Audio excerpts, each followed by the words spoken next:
one night they're like, so we're going to go clean like not rest stop, convenience store bathrooms. So that way they can show them the love of Christ. And I was like, that is fucking stupid.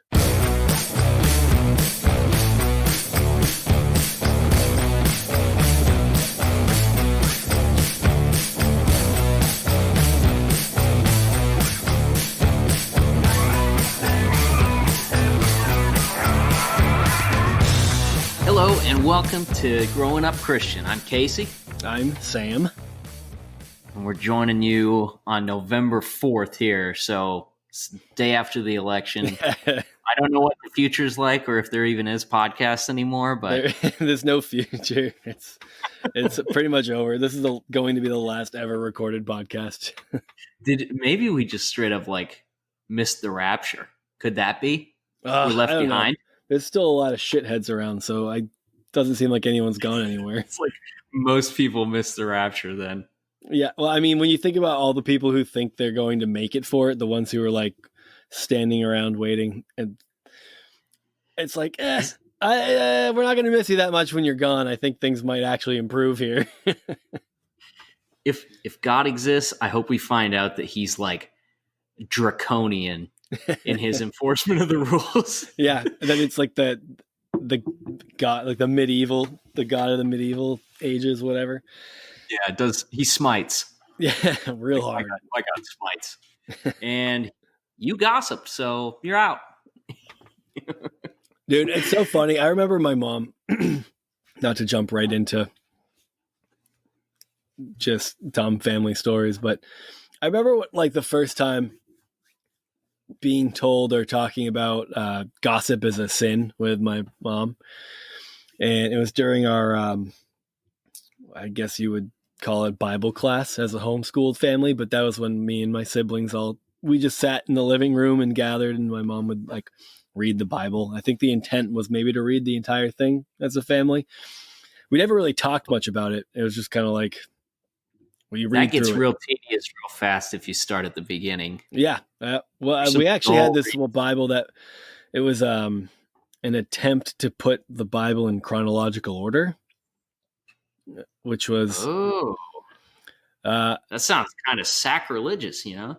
Yeah, well, I guess at one point there was an attempt to, in one of the renditions of the Bible, there was an attempt to try to consolidate the four Gospels into one.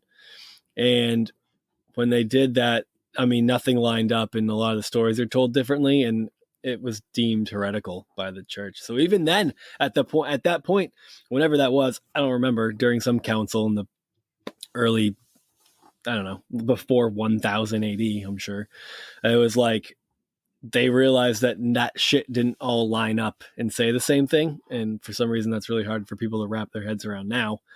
But anyway, we did this thing with my mom, Bible class, and we were talking about, I don't know, it was somewhere in the Old Testament, maybe. We were talking, somehow gossip came up, and I was like, gossip's a sin. And I was like, interesting. I was like, I remember her talking about how gossip is just anytime you talk about somebody basically behind their back. And I'm like, what if you're saying good things about somebody? She's like, that's still gossip.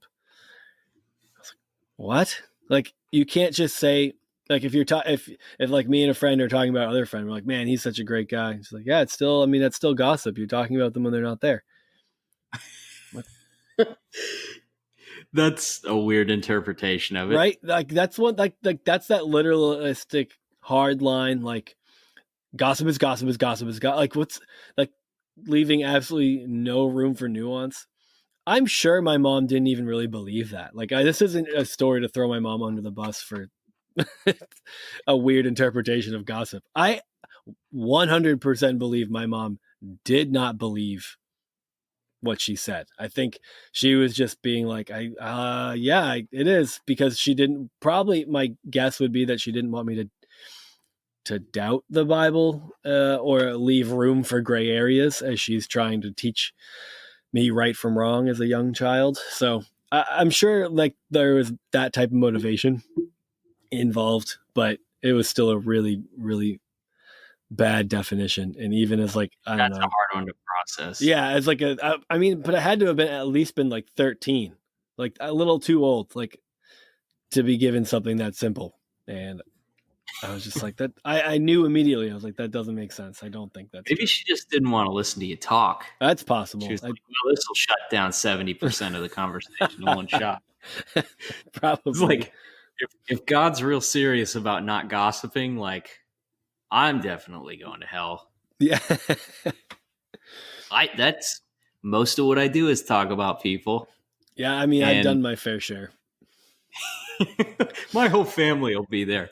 Dude, do you ever like, honestly, do you ever really like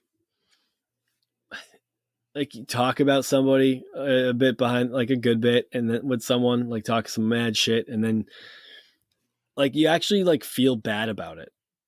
Does that happen to you? Do you actually ever feel bad about it? It's fine if you don't, because you're not a Christian and you don't have the Lord Jesus Christ living in your heart. I have no moral code to hold myself to. No, I mean, it's a free for all. I've had that before. Like, there's definitely a few people in my life that like I'm just not going to listen to stuff like that about them.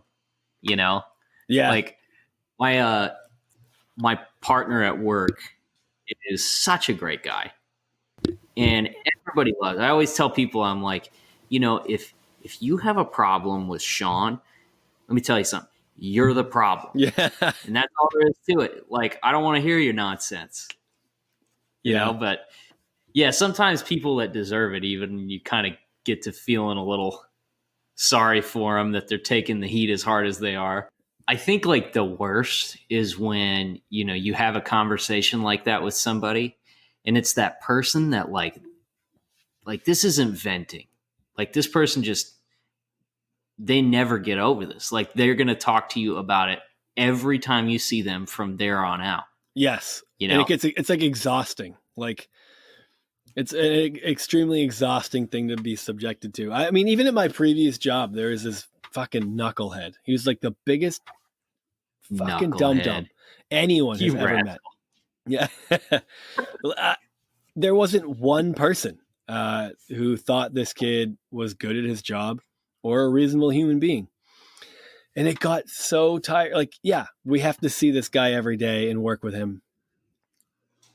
But like more than work, like he was a big part of why I wanted to leave, because it was just like, and it just got too much to handle working with this guy. Plus, like he got a promotion that I was trying to get, and then he utterly destroyed the position and ended up actually losing his job because he was an idiot.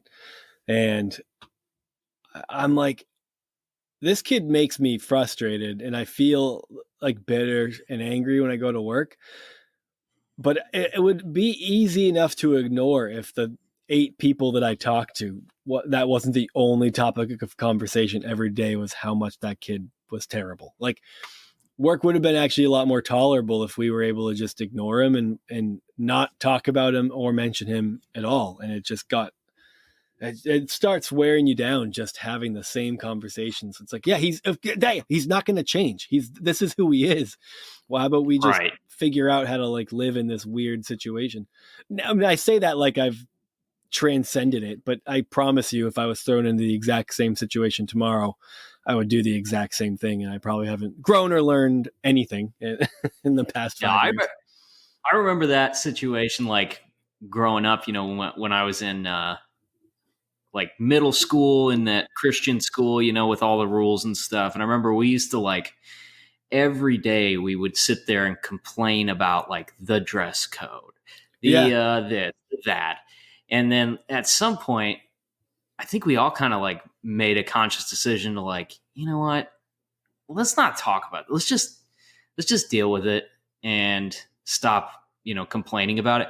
And I remember that being like a huge turning point for me and how I felt about going to school was like, I stopped just lamenting the stupid things that I didn't like about it and just, put them aside and enjoyed myself. And I remember that being like a point at which I was like, okay, well, I don't mind school. Like I'll go to school, Yeah. That was middle school. Yeah. Well, we developed slow. No, what? I was gonna say that's a pretty. I mean, people don't do that. Right Kids after who, I stopped breastfeeding, no, people. maybe 2 years. I was, I was gonna say, people. I actually feels like a mature decision for middle school. I feel like the kids I knew in Christian school, like in high school, still complained about their dress codes. Oh, I have to wear khakis, and like they hated it, and I never not heard them complaining about it. So I actually was asking. I was like, "Oh, you were in middle school," because I was actually surprised that you guys made a conscious, mature decision like that in middle school. That seems way out of character for middle schoolers. I'm sure we found other things to complain about. It was just like it went from an everyday thing to maybe like a once every week thing, you know? And instead of Spaced out our meetings. spending all that time complaining, you guys opened your Bibles and prayed together and had a good group going, right? Exactly. Yes. Cool. Really Devotionals, convicted by the private Lord. prayer time. You read the Bible and did you ever have to read a book called, what was it? Daily Bread? Oh, I didn't, but I know what it is.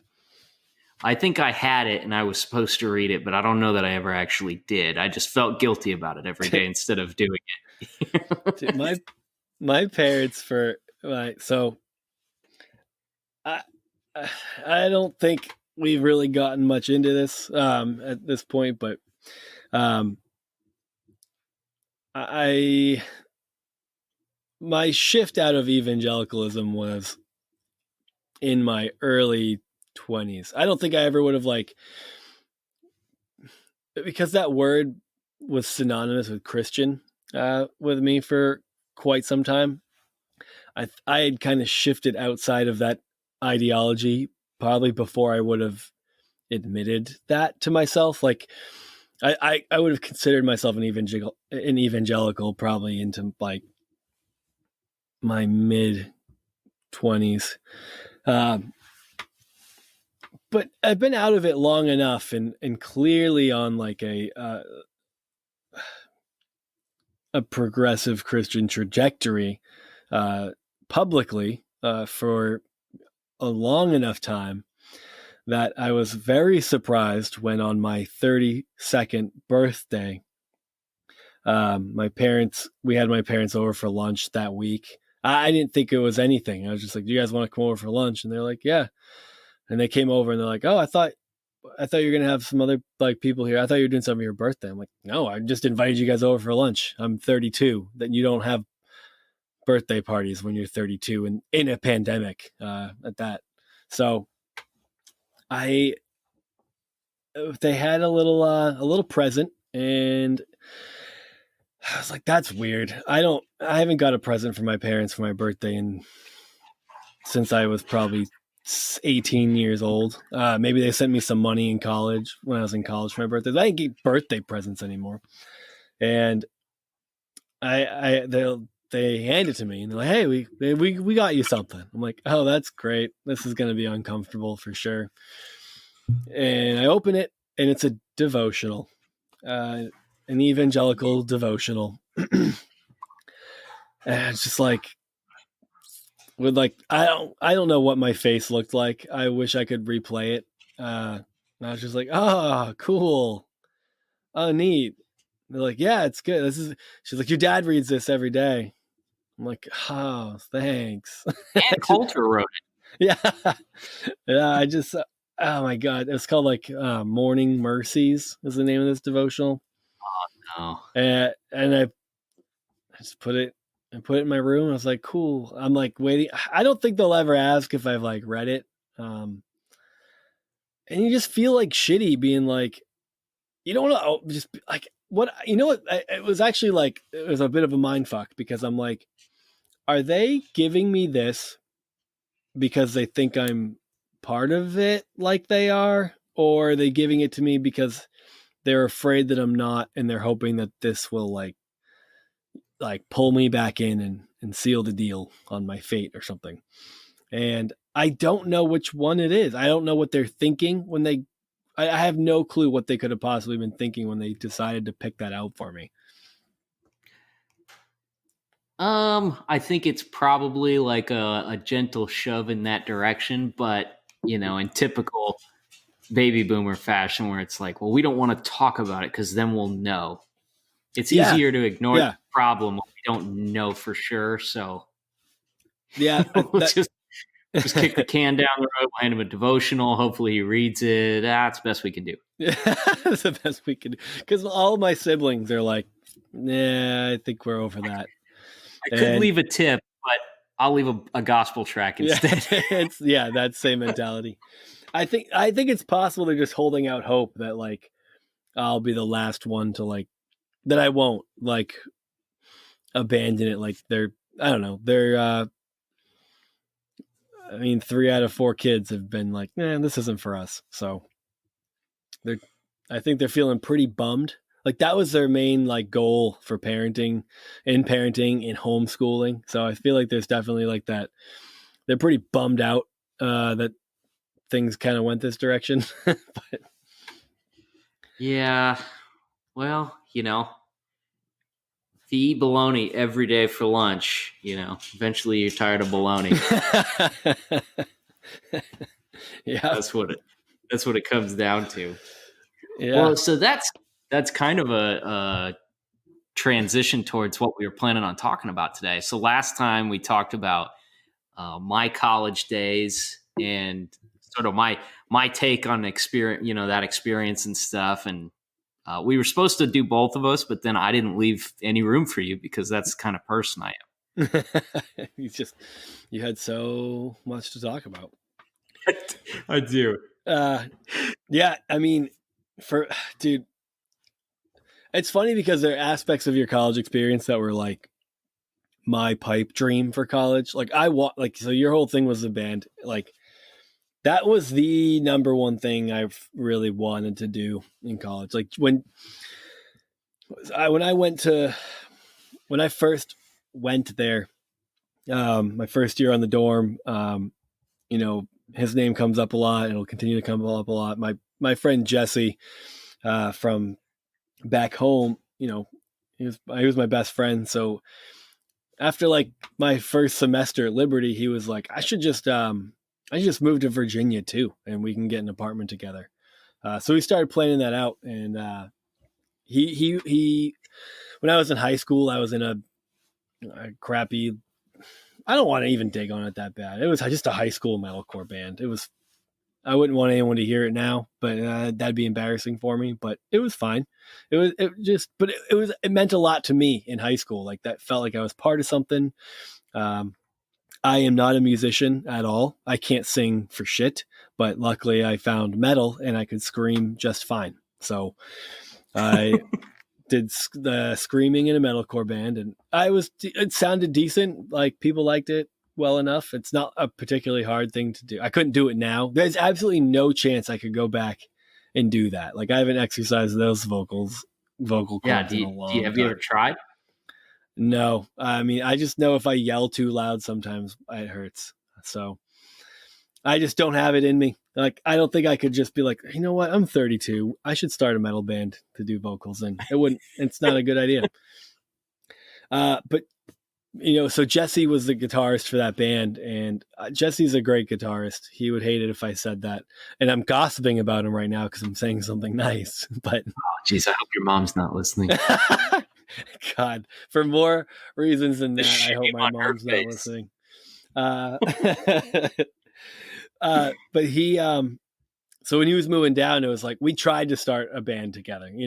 We had a couple songs. We found a drummer. We kind of found a second guitarist for like a quick minute, but it just wasn't working out.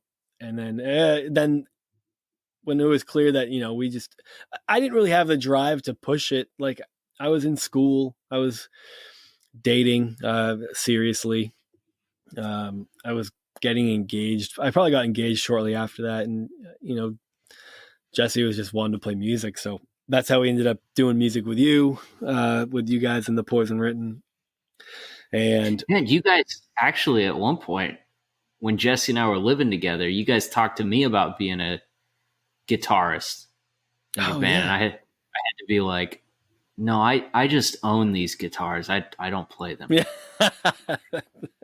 like, like I get the identity confirmation that I need from them just by owning them. Like I don't actually touch them. Yeah, well, you fooled me because I was like, this kid's cool. He plays guitar. Trickery. Um, but anyway, that's all like a bit tangential because that was never really my big thing. I just wanted to be. I liked the image that came with it. I felt cool. When I was in high school, I only did a couple, like 2 shows. I just loved the idea of it. I still like it. Felt like the idea of performing like in front of people. It was fun.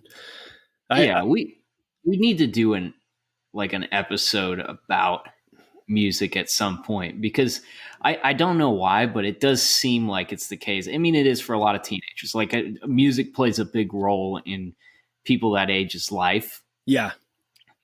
It does give you a sense of identity, something that's different about you than everybody else, especially like with heavy music. Oh yeah, dude, that feeling of like blasting Suicide Silence driving down like Liberty Way, whatever, like the stupid main road was at Liberty.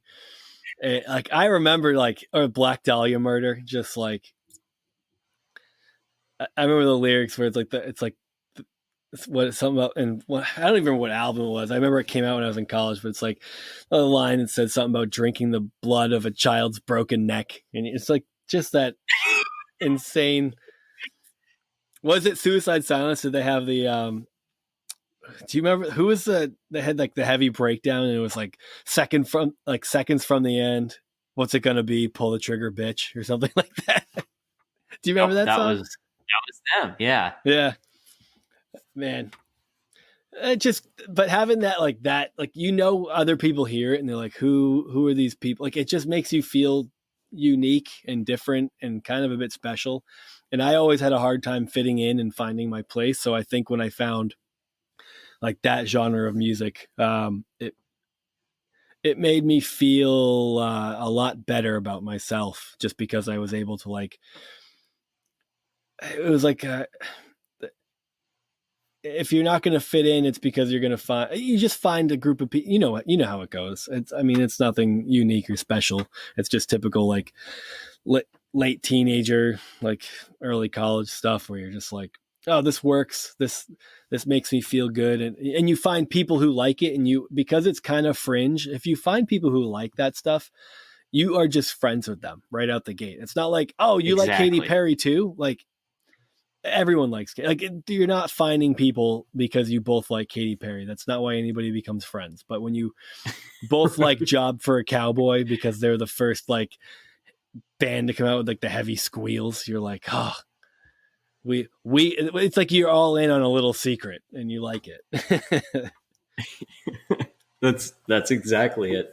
But anyway, I had no intention of really talking about music that much, but when I first went to Liberty, I wanted to go and get a Bible degree. Like I was like, it was important to me to like continue my evangelical trajectory, get a Bible degree. I actually really, for a while, like I think I thought I wanted to be like a missionary, which, God, like missions is a huge problem, and like I wouldn't mind. We could spend a lot of time talking about missions trips and donating to missionaries and how essentially useless most of them are. I'm very excited to rip on missions trips. Yeah. But that was like the most noble thing you could do. And I knew I wanted a Bible degree and I wanted to study. I wanted to learn theology, study the Bible, but I didn't want to be a pastor because I don't like speaking in front of people. I didn't want to have to do that. And I also want people to know, like, for some reason, it was always important to me to be like the quote unquote spiritual kid. I want people to know that like I was the good kind of Christian and I knew my stuff more. I wanted to know it more than everybody else. So I never shied away from getting in an argument or a debate with people in the dorms about anything related to the topic of Christianity. So I quickly, my first year on the dorms, that being my MO, it didn't really take long before our RA asked me if I wanted to be what Liberty calls SLDs, suck Liberty's dicks or something. I think that's what it stands Oh, that's what it is. I regret this tattoo. It's I think it stood for spiritual life director. Does that sound right? Yes, that's it. I think you nailed it. And essentially that was like you led prayer groups in your hall. These things, the prayer groups were technically mandatory, but you also couldn't get in trouble if you didn't go to them. But Liberty had like their big curfew rules, so you couldn't go out after could you not go out after 10 during the week, or is it earlier than that? I want to say it was 10. And then on the weekends, you had to be back by midnight, I think. In college, dude, like, can you imagine? I had less of a curfew in high school, and then you go to college and they're like in the dorms by 10, Sunday through Thursday, Friday and Saturday you can be out till midnight. It's so weird. Young people need structure. They need to learn respect. Yeah. And the RAs would do their room checks, so they would check on you every night. But our RA was RAs at Liberty were always like born to be pastors of some sort. Like they're clearly like want to shepherd a flock of some sorts. And our RA, his name was we were on the same dorm. I think we covered that last time, but our RA's name was Brenton, and he was honestly a great guy. Like he was one of the people that I thought I would have stayed friends with after college, and I was a little bummed out when we didn't, but we went all really significantly different directions in life, and it makes sense that we didn't. But I got nothing negative to say about him. He was like, he was awesome. He was a great guy. He was a real close friend of mine in college, but I was because of making myself known as the goody two shoes Christian boy. I got asked to be an SLD, so now I wasn't SLD. I was just a prayer leader. That's what it was. SLD was like the people in charge of the prayer leaders. Man, I'm already forgetting all the lingo. There was 2 SLDs. Yeah. I forgot dorm. that there was prayer leaders. Yeah. So I was a prayer leader, and prayer leaders didn't have to do their community service every year. Also, actually, Liberty called it Christian service.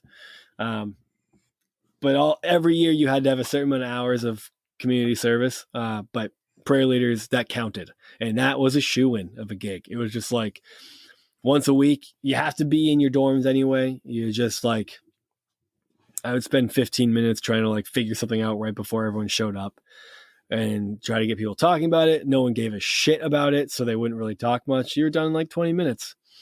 And but I also, it was something I wanted to do at first, and then I quickly realized it was just kind of a joke. Like it didn't matter. But as someone who always like wanted to take my faith seriously, I remember it was my wife's cousin who, I think he had talked to me about it my first year there. I transferred in as a sophomore. I did my first year at community college, and my wife's cousin who was going to Liberty too was like, I go to this prayer group called The Watch. It's like once a week, and I was like, oh, that it was like at that time, my sophomore year there, that was not something I was going to go to because I knew it was a bunch. My understanding of it was from hearing about it from Jill's cousin. I'm like, this is a Pentecostally sensational experience, and that did not jive with what I thought Christianity was. I thought it was just a lot of weird shit going on, and I was like, I opted out. And he brought it up to us a bunch of times, like, you guys should come, you guys should come. And Jill and I always were just like, no. Or we probably were like, oh yeah, but we're busy. Like, we always had excuses. And it wasn't until like my junior year that we finally went to this thing. And this was like, I owe, this isn't something I would go to anymore, but I owe a lot of who I became, or the, I don't know, maybe the recalibration of my trajectory to this group. Because it was the first time that I was exposed to different ways of being Christian, different types of people, whether it was their denomination, their ethnicity, whatever. It was like the first time I was like really surrounded by people who weren't like me in every possible way. And I think I went every week for at least 1 year, at least. And it was like a experience. It was like singing and praying, and everyone would put their hands up, and I can't do, I look back on that and I'm like, I don't know what I was feeling. It could have been the group think. Like, it could have been. I just don't have any way of thinking that works like that anymore. Like, I couldn't tap into that now, unless I did maybe mushrooms or something. Which it was just maybe like it was so different, and it was obviously right for some people. Yeah, and it all of a sudden opened your brain to the fact that, like, well, I mean, maybe this is right for some people. I don't know what I'm trying to say. But it did hit me, and it changed the way that I thought other people should be too. Like, I tried to get everybody to go. Like, I'm telling you, man, I don't recognize the person who was in that room. And this is why I think that, like, when you hear about things like speaking in tongues, like, I really think it's a group think type of thing. Like, it's that, it's like a tribal ritual is almost what it's like. I mean, I was like arms up, dancing around, whatever. Like, I was all in, man. It looked like something. It looked like, what's that? So you actually got like into it. You weren't just spectating. No, I was not just spectating. I was all in for at least a year. And then it started to slow down. Like, I wasn't getting the same feeling anymore. It's like, it felt like something out of a movie. Like, when I look back on it, it was just like, you get into it. I was always hoping something big would happen. Like, I always wanted God to do something, like show something, be something, move something, make something, like tell me something. And all these people would have a word from God, and I was like, I don't. And then I remember one time someone was like, Sam, I think you have a word from the Lord for me. And I was like, just start saying shit. And they're like, yes, yeah. And I'm like, I'm not saying anything. And I think that was kind of that was like a moment where I'm like, I don't know about this anymore. Like, it just stopped sitting right. But while I was there, the people who were part of that, I don't doubt their authenticity. They were just some of the best fucking people I've ever met in my life. Some of them, I mean, are still heavy into that same type of stuff. I don't know how they stuck with it or why it works for them, but I owe those people a lot, because that was, regardless of how much I look back on that and go, I don't think any of that was real. Or a lot of, I don't know. I don't know what that even means for it to be real, I guess. But what they did was they broke me out of the cocoon that I had just been in my entire life and said, the world is full of possibilities. And but they didn't just do that. So, like, this is why, like, I owe them a lot, I think, is because so through that group, they wanted to find ways to, like, engage the community, be Jesus to other people. And I one night they're like, so we're gonna go clean like convenience store bathrooms, so that way they can show them the love of Christ. And I was like, that is fucking stupid. I had no interest in doing that. That's a dumb thing. That's something you do in high school. No, like we live in fucking Lynchburg, Virginia. We come from Liberty University. This is just like, they're going to just be pumped that they get their bathrooms cleaned for free, and they're still going to think we're full of shit. And we went to this, it was in downtown Lynchburg. We went to this convenience store, and there was a woman sitting outside. And there was this guy who was part of our group named Jeff. He was probably in his like 40s. He was like a devil stomping Pentecostal. Like, he thought he could command the Lord to just perform miracles in front of everybody's eyes. He was a strange man, but like a snake juggler. Yeah, I mean, he would definitely goes into the snake handling category, probably. I mean, his wife died of cancer, and but they didn't believe in science and doctors and medicine. Like, and I remember him telling us that at one point, like, they came in and took his wife, and he's convinced that she died because they didn't like trust in the Lord or something like that. Like, it was sad. Like, it was really hard to like hear that story because it, like, how genuine he felt about it, but how like you just know like that he was so wrong. Yeah, that's a dark turn for it. Yeah, man, real fucked up shit. But yeah, like you might have even seen him before, man. He used to walk up and down. I forget what the main road was, and like Ward's Road. He used to walk up and down Ward's Road around Easter time with a giant cross on his back and shit. He was like bald. I think I did see that guy. Yeah. Did he wear like weird clothes too when he did it? Yeah, probably. He looked like an ex-military like kind of guy. But anyway, he was there, and he wore like, he had this shirt that said something on the back about Jesus, this or that. And there was a woman sitting outside, and she just started like losing her shit. She was just like, you a bunch of fucking Christians, you guys are like just losing it. And so we stopped and we talked to her. And at first she didn't want anything to do with us, so we went inside to clean these fucking bathrooms. And then we came out, and she starts yelling at us again. And, you know, so us in the group, we try to talk to her, and we're just like, look, I don't know. I don't know what you're saying. Like, you see, she was high. Like, she was absolutely high. Like, you just, like, can we get you something? And then, do you need a ride home? Whatever. So we brought her in to the convenience store. I bought her like a few packs of cigarettes and some scratch tickets and like whatever. I just bought her some like just weird shit like that. And then we drove her back to her apartment, and we went inside with her. And she just told us this story about how, you know, there's the train tracks in downtown. We're right by there. And she told us this story. She's just like, you know, like, I lost my son. I'm an addict. She's like, actually, like, she got high that night, and she was like, I just wanted to, like, I came out here to just stand on the train tracks and kill myself.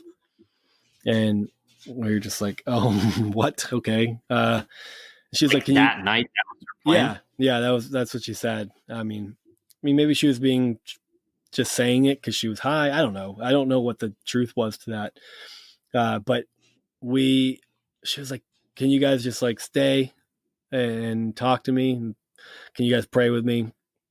And we were like, yeah, definitely. So we all left that night, but Jill and I gave her our numbers, and we're like, just let us know, like, let us know what we can do for you. If we can, I don't know, we can help you in any way. And we stayed in touch with her after that. She would call us. She called Jill one night. She's like, I need you to pick me up.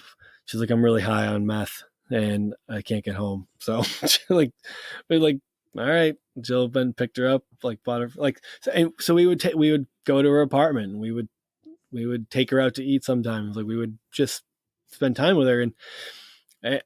But she lived in this apartment that was like owned by like a slumlord basically in Lynchburg. Like she lived like behind a toilet essentially. It was like a room behind a toilet, and he accused her of stealing from her, and he took her to court, and she got convicted of stealing. And she always was denied that she did it. She actually told us that he accused her of stealing because she refused to give him a blowjob. And I believe that story more than anything. But she ended up going, because she had priors and all this shit, she ended up going to jail. And we just visited her in prison for the next couple of years until she got out. And then she came to live with us, like when she didn't have a place, and we ended up getting in touch with her sister, who still lived in the area, and her nephew, or it might have been her daughter and her grandson. I don't remember, to be honest. So much of that's foggy, but we ended up getting her a place of her own, like helping her. We didn't really do it. Like her sister helped, and we, ended up helping her get into her own place, I guess. And we stayed in touch with her while we lived there. And eventually Jill and I, I graduated, she graduated, and we moved back to Massachusetts.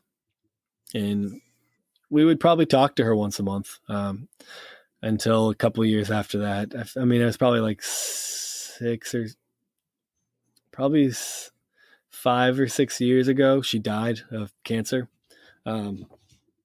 But man, like here, I'll not to like get weird, because I mean I don't I don't really talk like I'm still a Christian. I make fun of Christian stuff a lot, and I'm not obviously the Christian that I once was, but I think I've had enough weird experiences where I'm like, yeah, it's probably horse shit, and you could chalk it up to, I don't know, a chemical reaction in my brain or whatever. But the most distinct experience, like spiritual experience I have, was after she moved in with us, and I walked out, and I walked down the hallway, and she was just sitting on the couch, and she looked up and she smiled at me, and I went back into my room and I started to cry, and I was like, whatever it means, I don't know what it means, but whatever it means, when she looked at me and she smiled, there was something different. I didn't see her.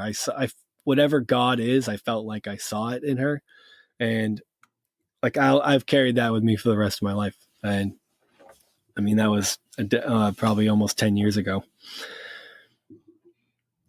Jeez, that's a crazy story. Yeah. Like, do you think, like, how did that make you like change your perception of like faith? I mean, did it draw you closer to it, or did it push you further away from like the traditional construct? That's actually a really good question. It pushed me a little bit further away, because Jill and I were actively involved in just your typical Southern Baptist church at the time. And we were pretty involved. Like, no, most people, almost everyone there knew us. We were there every week. We attended every event. We were there for every service, which was, I mean, we were there 2 or 3 times a week for services. I went to Sunday schools, like men's groups. We fucking did it all. And, we were fucking, dude, we probably made like $7 an hour at the time. Like, we're just kids, and who got married 2 years prior. And we have a shitty 2-bedroom apartment. Like, and we talked to like leadership from the church, and we're like, we need help. Like, someone has to know something about helping people like this. Like, I don't know anything about addicts. Like, we're at work, like she's sitting around. I don't want her to start doing drugs again. She just got out of jail. Like, we just need some fucking help. And like, they're like, it might not be like, I don't know that you guys should be doing that. Like, that's kind of like, that might not be safe for you guys. Maybe that's not a good, like, and they did nothing. They're just like, they did shit all to like help us out. And I knew what we were doing was the right thing. So, but after that, like, we were just like, I don't really feel like going there anymore. Like, it just killed the vibe that hard. We're just like, what's because he's like the thing that it has always fascinated me about Christianity isn't it used to be theology, and I wanted to learn. All I wanted to know was the right things. I wanted to be able to argue people into changing their minds, and it doesn't work like that anyway. And I know that now, but at the time I didn't. And I wanted to argue with other Christians. I would argue with people about why they shouldn't drink or smoke weed or have premarital sex. Or I argue with everybody about fucking everything. And then when like when push comes to shove, like the reason I stayed with it ultimately was because like I look at what Jesus would teach and I would think that matters. Like to me, this is what can fix things. This can fix people. This can fix the world. And I still believe that. So like when I'm doing like, I'm like, I know what we're doing is right. And to have like a church be like, I don't know, maybe that's not like, shouldn't be you guys as a responsibility. And it's just like, well, no one else is fucking doing it. Like, I don't know what, I don't know. So that was like a real big push out of it. I think like what was the I guess that for me it was like, what's the point of any of it? What is the point?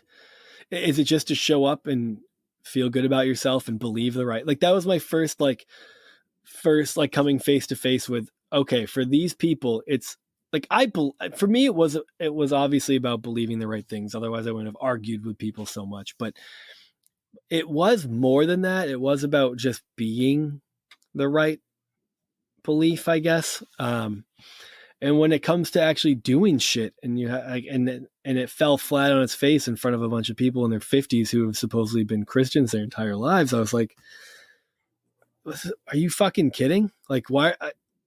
If this isn't it, then what is it? Like, what is it? Just so you can have this building? Like, because the big thing that like really made us see red was like they had like 30 grand in their playground fund, so they could build a new playground to bring in kids from the community that they could tell about Jesus, but they couldn't help a young married couple who brought in a fucking homeless drug addict to just get her on her feet. Like she wanted to come to church. She wanted to find a community, like, and they just were like, oh, that's not what they signed up for. We don't want to actually do like hard work. We just want to exist, pretend like we're getting shit done, so that way people show up. And if you show up, then we'll welcome you, I suppose. But I think there's so much to dissect there, and it's hard to even know where to begin. But like that's something that I really saw in my church too. Like when I was younger, and I was not me or any of my friends were ever the type that was going to do what you guys did, like that was just foreign to us. But I think that's where it's really hard to watch it some of the time. It's like, dude, as easy as it is to crap on the people who didn't help that lady, like that's definitely the kind of person I was throughout all of it. Like I could not be bothered or inconvenienced by things like that. I think that manifests itself in a lot of different ways. One of the things that was similar type of thinking in my church was, you're supposed to tithe 10%, and that was pretty consistently like the message, right? From my church. They didn't like to come out and say like, hey, if you're not giving 10% of your income to us, like you're in the wrong. So they did a lot of like the kind of workaround ways of reinforcing it. Yeah. But this evangelist came and he talked about something he called faith promise, which was like sounds promising. Right. It's typical evangelist stuff. Yeah. Like the traveling guy, nobody really knows how he makes it, but he stays in your house and he eats your food and then he's gone like 2 days later. Like carpetbagger church charlatan. But faith promise was supposed to be something that you gave over and above your tithe. And faith promise could be anything. It could be whatever the Lord leads you to give. Blah, blah, blah, blah, blah. But, like I remember hearing some of the people in the church talk about like how they liked this idea of faith promise because, tithing's 10%. Faith promise, you can just kind of give whatever you want.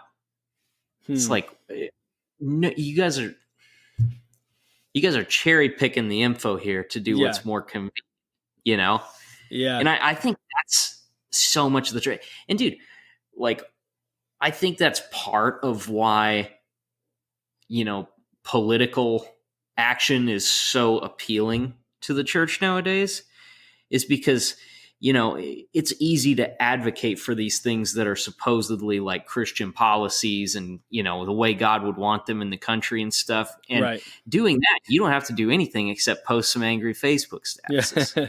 Some dank memes. Yeah. And it's like that over and over again, where it's like people, they go to church, that pay lip service to the idea of, reaching out to the community and stuff. But ultimately, like, hey, I gave my money. I did come out last summer and spend some time working on the church roof. Yeah. I've met my obligation. That churches love free labor. They do. They definitely do. But it's always for Southern Baptists, because, the only reason Southern Baptists split from Baptists is the only divide. Like, so there was just Baptist, and then it split because the Baptist church as a whole was like, maybe slavery's wrong. And and then they're like, the people who became the Southern Baptists are like, I don't think so. We really like slavery. And really inconvenient for us to think that. So we're just not gonna. So Southern Baptists actually, like, they straight up existed because there was like, oh, we want slaves though. And then, so there was a split, and then there was just Baptist and Southern Baptist, and Southern Baptists have been just getting super stiffies over free labor ever since with their missions programs. So I thought they split because Southern Baptists wanted to be able to use fried chicken skin for communion. That too. But I just like, it's so funny to look at, like, the things that, manifest themselves in different ways, but are all part of that central ideology that, like, I'm here, I'm singing the songs, I gave you a little bit of money, don't bother me. Okay? Yeah. Don't interfere with my life. And really, if you want to talk about outreach, right? Reaching out to the community, to the kind of people who need church, all the typical groups that we've always, been told that we're trying to reach.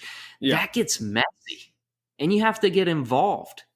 Like, taking them to a church potluck and letting them, having them go down the aisle and commit their life to Christ, and like, that doesn't change people's lives. Like, personal relationships with someone is what changes their life. Yeah. And it's like, yeah, I mean, that's what people definitely resist, because, we used to pick up this girl. She was in a wheelchair. We would just pick her up sometimes for school. She went to the church that we were going to, and we'd pick her up for school. We'd do, I don't know, stuff for her. And we knew the person who used to help her out before us, and she got burnt out on helping this girl, because it was a mind-blowing level of neediness. And then, so when Jill and I started doing it, after probably 6 or 7 months, it was just like, oh my God, I can't do it anymore. I can't. Like, it just was too fucking much. And she you feel bad, because then, like, you go and she's in a wheelchair, and she lives in the upstairs of this house, and her dad kind of lived downstairs with his girlfriend, and he would but she kind of had to take care of herself. And you end up feeling this exceptional level of guilt, because you're like, I can't do everything. I can't do this. But then you're like, but now I'm I feel shitty if I don't, because you're a disabled person that actually really needs help. But it's also a very emotionally draining person. But that's also because, there's stuff going on, whatever her disability was. I don't even entirely know what her disability was, but I'm like, then you feel guilty that it's draining, because you're like, it's not her fault. And you just feel really, it just makes you feel so shitty about yourself. And eventually you ask, you get to know other people, and you're like, hey, do you mind helping her out with this? at this time because we're busy. And they're like, yeah, we can do it. And because it's like young Christians like us, they're like excited about being able to help. So then it literally, like, then you kind of passed her on to somebody else. And that sounds fucking terrible to say, but that we ended up doing that. We're like, ended up passing her on to like these other like young couple that wanted to help out. And I'm sure at some point they were like, we can't do this anymore. And they did the same thing.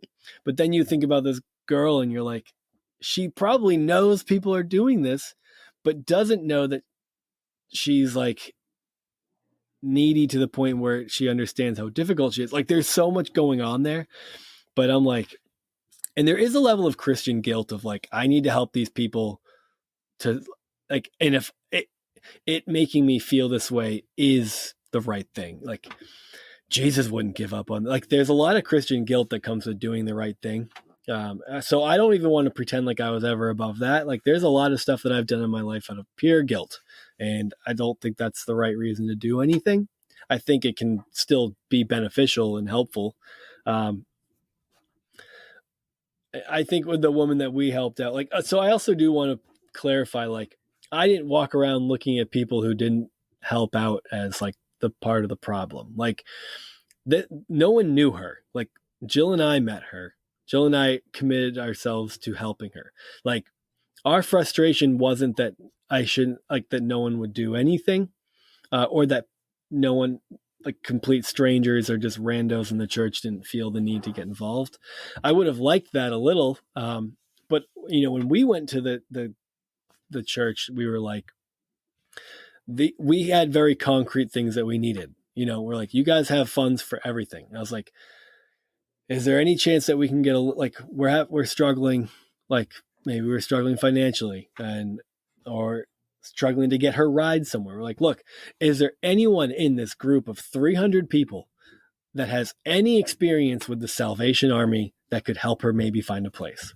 Or is there anyone in real estate here who could help her find it? Like, we were looking for very practical things that someone could volunteer a short bit of their time to, and they wouldn't even just throw it out there to the group. They're just like, no, like they and that was actually thinking about it, the second occasion that they refused to throw out something to the group, to the church, that would have been really helpful, because their feeling was, you know, we can't really just like use this time to just ask people for things, because then, you know, and then everyone's going to want to do that. And like, we can't sustain that. And my thought, I'm like driving home and all of a sudden you're just like, wait, what the fuck? Like, what is the point? What's the fucking point? That helps, and people will ask for help, and that would be inconvenient. Oh my God, dude. That was the most angry like we'd ever felt as like church going kids. I mean, and we eventually moved, like, I could go, I feel like my trajectory takes forever to get through, because eventually we moved to Boston. Like we moved back to Massachusetts, and then we moved to Boston because we wanted to help with like a church plant there. It was my old youth pastor who was starting a church, who had started a church out in Boston. And I always wanted to live in Boston because it's a dope ass city. And so I was, you know, really intent on moving there, and it worked out. We got everything set up, got some roommates out there, and through a series of multiple things, after just about, honestly, less than a year, I was like, that was like my big, okay, this isn't me anymore. Like I can't do evangelical church. I'm just not this kind of Christian anymore. It's not working for me.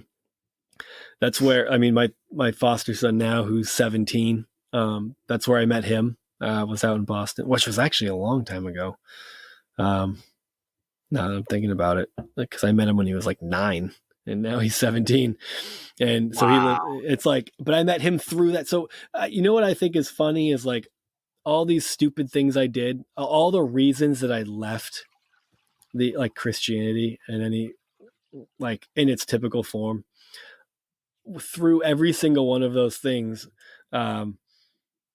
is there were things that actually like were the things that pushed me out, but also were things that changed my life in a lot of ways. So like I have a weird like if I'm being generous and empathetic, I look back on it and I don't have I shouldn't say so many terrible things about it, because if it wasn't for those, I wouldn't, I wouldn't have met Julianne, and we wouldn't have had her in our life, or I wouldn't have met our our foster son.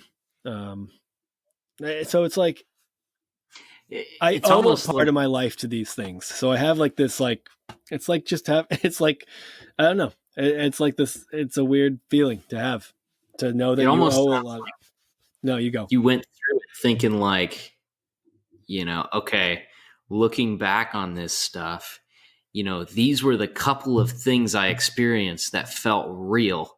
And they're also the things that people in this group don't want anything to do with.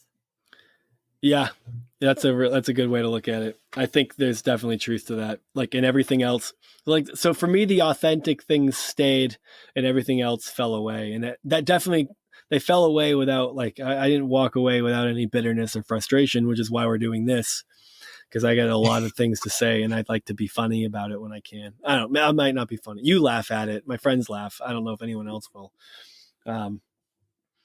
But there's so much for me to rip on, even though, because it's like, I get that they want to be authentic, but I'm like, I don't know.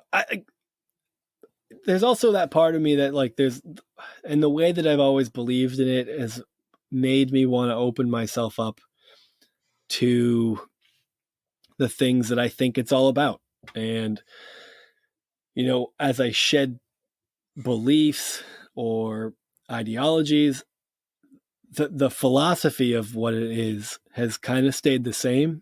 And I find myself always like, and my wife and I always being open to the things that are representative of the philosophy of it, more than just facts about what God's like or this or that. And because we just move through life with that, like I don't go looking. I honestly promise you, I don't go looking for anything. Like the only reason I've ever had any of these situations happen is because I said yes to something out of guilt.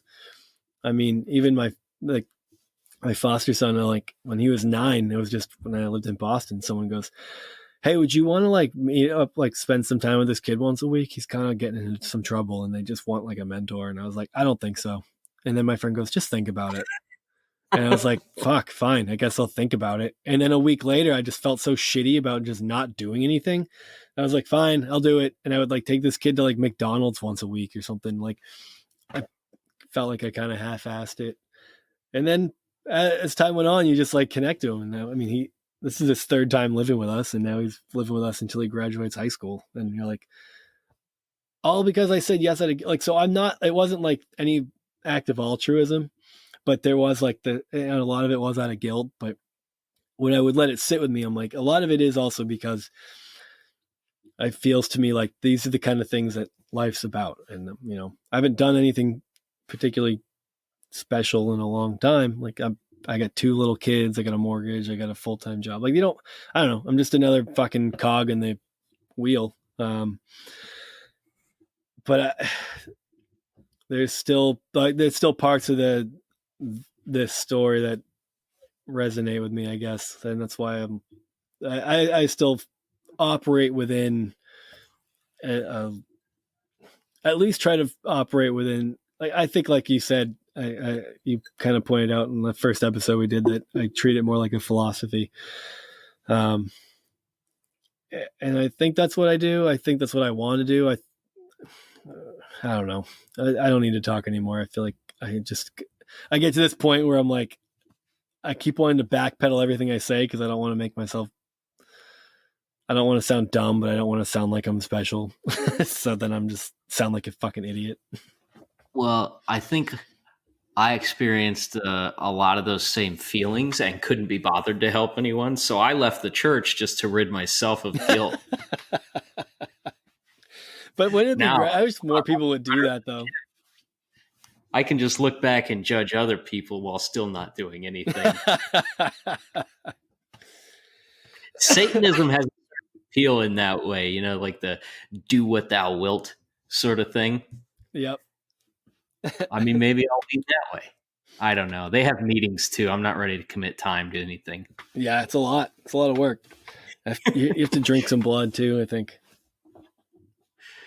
Dude, that's a crazy story. I mean, that's interesting stuff. I mean, I've heard you in passing like mention your foster son and you know the lady that lived with you and stuff. I mean, to hear the whole story on it though is that's a lot, man. That's a lot of responsibility that you took on, you know, completely on your own.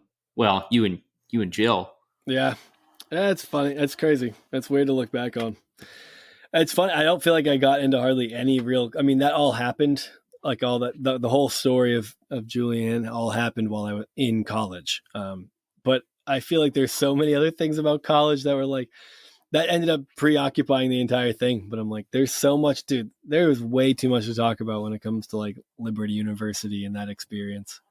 I mean, we didn't talk about my identical twin roommates who dressed the same every day when I was. I totally forgot about them. They were incredible, and it's exactly as it sounds. And they would one would walk exactly 4.5 feet behind the other one, and they had generally the same classes. Whichever one got up first would lay out the clothes for the other one so they could wear the same thing. Oh my God. They never talked to me. I lived in a dorm with them for an entire year, and they never had a conversation with me. Yeah, it was some serious like red rum level. Yeah, they slept on their backs with their arms crossed over their chest. Like creepy fucking shit, dude. It would have just like if they would have just turned and looked at you every night and just said, "Oh my God." If I had to fall asleep with them staring at me every night. Oh, wow. Yeah, we missed a lot, but I say we wrap this one up. Yeah, I think we're just gonna have to periodically come back and hit another little sliver of the college pie. Yeah, it's not gonna not come up for the next X amount of time. Right. Well, thanks for tuning in, everybody. We got a couple of guests that we're working on that I think it's gonna be a lot of fun. Yeah. So keep your ears open, and we'll see you next time. See you, everyone.